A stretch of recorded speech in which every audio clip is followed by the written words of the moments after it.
I'm Cheryl Bruno, and you're listening to Gospel Tangents. Welcome to Gospel Tangents, the best source for Mormon history, science, and theology. I'm Rick Bennett. When did Joseph Smith learn the Masonic ceremonies? Was it in Kirtland or Nauvoo? Historian Cheryl Bruno is going to answer that question, and we'll find out when Joseph Smith became a Mason. Check out our conversation. Hey, I just wanted to mention one other thing. As you know, Gospel Tangents is part of the Dialogue Podcast Network, and we've teamed up with Lyceum.fm, that's Lyceum.fm, and you can hear our episodes along with Beyond the Block and Dialogue Podcast Network.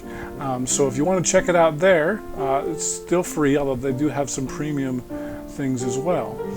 So go to Lyceum.fm and you can hear Gospel Tangents as well as some of your other favorite episodes of part of the Dialogue Podcast Network. Now back to our conversation. So is there any evidence in Kirtland that Joseph was a Mason then? Or was it not quite that developed yet? Some people believe that Joseph may have been a Mason earlier than Nauvoo, but I don't believe that. I believe that he knew quite a bit about Masonry. It was in his family, his brother-in-laws, his uncles, his father and his brother were Masons, and with the Morgan affair, there were many books written, exposés written about it, so I'm sure that he knew a lot about it.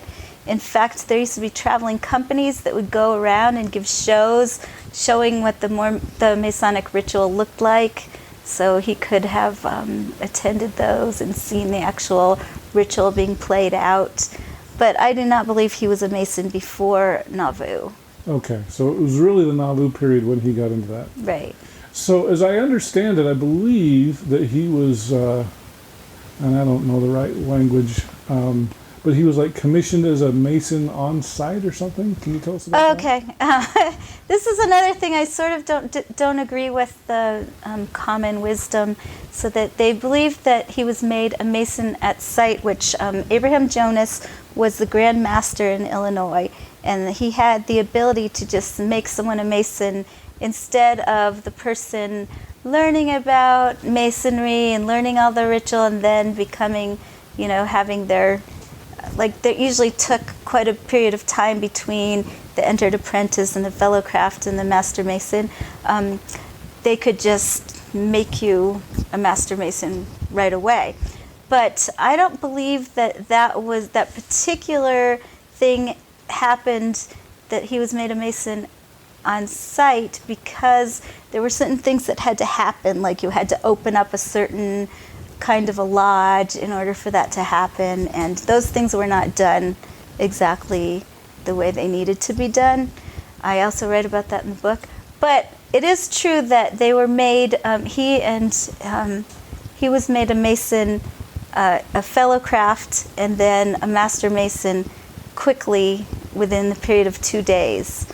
An apprentice and a fellow craft and a master Mason very quickly. So it's still very, very quick. Yes. Now, if I understand it right, don't they have to memorize the ceremony in order to become a Mason, or a master Mason at least? Well, yes, they have to memorize certain things and they have to know the certain things. But I believe that Joseph was just very good at, and he knew the ceremony, I think, pretty well before he ever became a Mason. So I don't think it was difficult for him to learn the things that he needed to know. Because isn't it pretty secret to learn? But see, at the period, that's the thing, is the period of time, it was not secret. It was very well known because there were these exposés that came out after the Morgan affair, and anti-Masonry, they wanted everyone to know exactly what was happening, exactly what oaths were being taken, and so people over the United States knew. It would be like trying to not know about Batman or something. You just know that because it's cultural. Right? If you meet an American that doesn't know who Batman is, you'd think, boy, that person's been in a closet somewhere. And so this was the same way with Masonry. Everyone just knew a lot about it. That's interesting. Following the Morgan affair, because it was just in the air. It was everywhere. Okay. So when do we have any idea what year approximately when Joseph started getting interested in Masonry? I believe he was interested in Masonry practically from the cradle to the grave. like Nick Latursky likes to say. He was always interested in Masonry, but when he actually became involved in the organization of Masonry was 1841, 1842, when they began a lodge in Nauvoo. Okay. Now, I know Dan Vogel also said that he felt that the reason why Joseph embraced Masonry was also because he was also introducing polygamy at the same time. And Masonry has these secret oaths, or you swear to secrecy. And so, do you think that polygamy has a role with this secrecy? That that's why Joseph introduced. I don't believe it's the reason why he introduced it, but I do think it has to do with the secrecy. I think there were several secret organizations that Joseph was, that they were based on Masonry, that Joseph had to bind his followers to him. Like he had the Nauvoo Legion, he had the secret police, he had the Quorum of the Anointed, he had the Council of 50, and then he had his Masonic group, and we have the Relief Society. So all those organizations had these, they all bound his followers to him and had aspects of secrecy to them. So yeah, I think Freemasonry does have to do with polygamy in that way, that they were very closely connected. Okay, so would it be appropriate to say that he embraced polygamy in order to keep, or excuse me, he embraced Masonry in order to keep polygamy a secret? No, I think there was much more going on than just that. I think he believed that he was going to be the Masonic restorer that was almost prophesied in Masonry. They believed that true Masonry was going to be restored, and I think Joseph Smith thought he was the person that was going to be doing that. Okay. Well, that's interesting. So, as I understand it, it seems like Joseph's job as in Masonry was to be a chaplain. Does that sound right? No. That's not right either. All right. So he acted as, and I can't remember the exact term for it either, but it was, I think, a chaplain. When the Masonic Lodge was organized, that was just one day, and he actually acted in that Masonic position before he was even a Mason, which is very strange and unusual. But that wasn't like a calling or a position that he held. He just acted as that unusually on that one occasion. Oh, so it was just a one-time thing? Yes. Because I know I was recently listening to a podcast, I think it was Greg Kearney, and I thought that was what he said, was that Joseph was a chaplain and he just sat back and observed a lot of the ceremonies for a long time. So that's not true. No, that's not true at all. Oh. It was that particular position was a one-time thing that Joseph Smith did, but it was unusual in the fact that he shouldn't have been able to do that on that day because he wasn't a Mason yet. Okay. So that was just a one-time thing. So how did Joseph get familiar with the Masonic ceremonies? Well, I mean,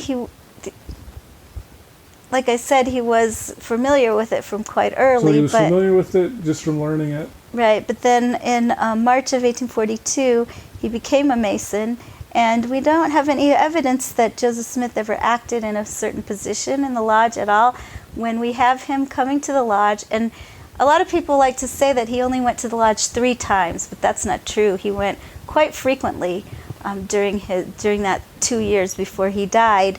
But when he went, he just went as a normal member of the lodge and did not serve in any of the positions of leadership. However, I think he was behind the scenes very influential, just because as president of the church and as the prophet, he had a lot of control over all of the organizations in Nauvoo. Okay. So one of the other things I understand is that Joseph felt that the Masonic ceremonies had been corrupted and that he was restoring true Masonry through the temple ceremony. Absolutely. Can you tell us more about that? Yeah, I think even like when he was born, I think his father actually thought of him as the person who was going to do that, to restore Masonry, and I think he was brought up that way. And I really think that that's what he was doing with Masonry in Nauvoo, that he was restoring it to its true form. So what I'll be talking about in my talk in Sunstone tomorrow is a little bit about this.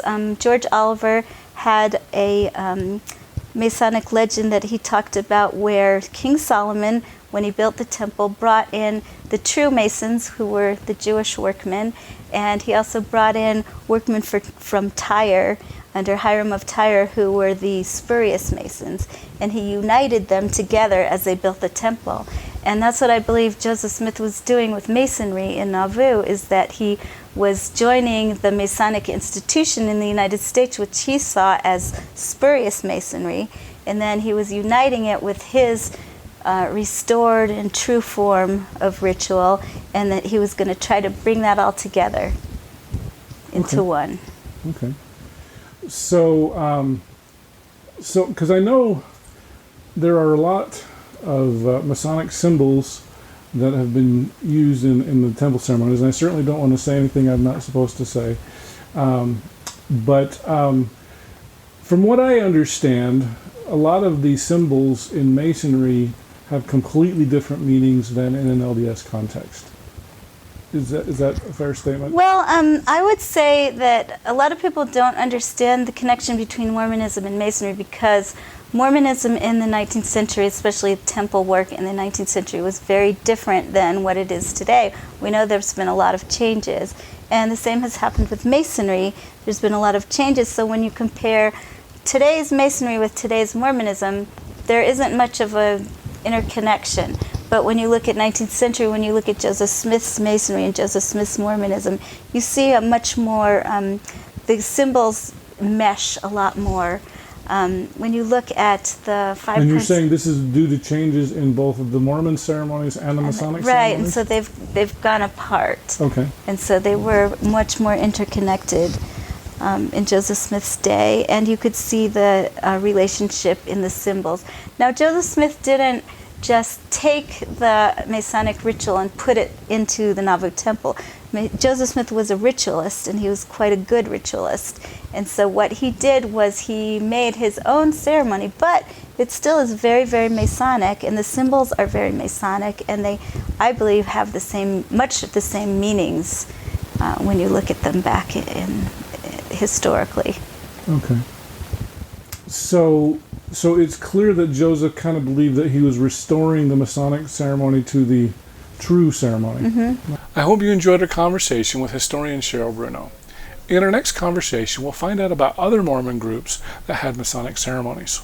We look at the Strangites, and they had a temple ceremony that was very Masonic. Oh, really? Yes, they had almost the organization that they had was brought in from John Bennett. If you'd like to hear the entire interview uncut, please subscribe to patreon.com/gospeltangents, and for just $5 a month you can hear the entire interview without any interruption. If you'd like a paperback version of our transcripts, go to amazon.com and do a search for Gospel Tangents interview. Also, if you'd like to give the money to me and not Amazon, please subscribe on my website, and I'll be able to send you a transcript as soon as they are completed, and click the subscribe button. You can also find our latest information on facebook.com/gospeltangents, as well as we're on Twitter @gospeltangents. And don't forget to subscribe on Apple Podcasts. The link is at tinyurl.com/gospeltangents, and you can subscribe there. Also, please give us a 5-star review. If you want to support all of the podcasts as part of the Dialogue Podcast Network, go to lyceum.fm, that's lyceum.fm, and do a search for Dialogue Podcast Network or Gospel Tangents, because, that's a pretty cool one too. Thanks again for listening. Click here to subscribe, here for a transcript, and over here we've got some of our great videos. Thanks again.